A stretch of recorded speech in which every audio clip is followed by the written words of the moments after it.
Hey, this is Mark Sports for MTC Media.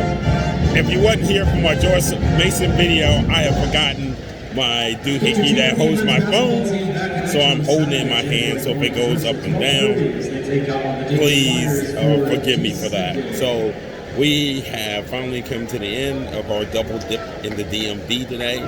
George Washington drops a game to St. Louis 81-74. The Billikens looked like they had wrestled away control of this game when George Washington went over 10 and a half minutes without scoring.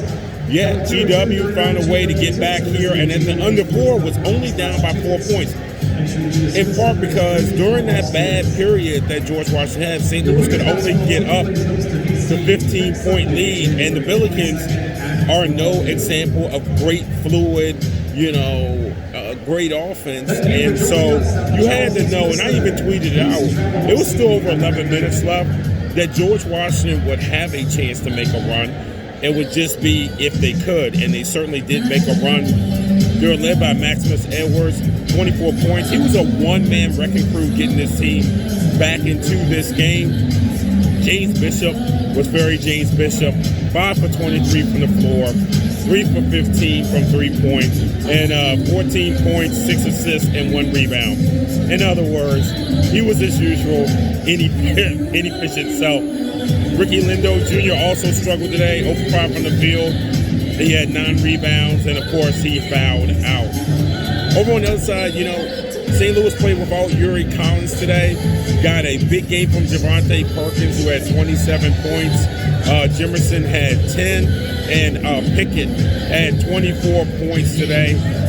Typical of the guys that you would think would leave St. Louis, whether Collins was here or not. Obviously, he's a big part of it, too. In fact, Larry Hughes Jr. got his first start because Collins did not play. And if you don't know, Larry Hughes played here in the D.C. area for the longest time. He also attended St. Louis University, so his son is there now. So there's the end of a long day here that started out in Fairfax, Virginia this morning with George Mason and a hard-fought win against Davidson, and ends with a roller coaster ride, St. Louis and George Washington game. This is Mark Washington finally signing off from NTC Media here at Smith Center.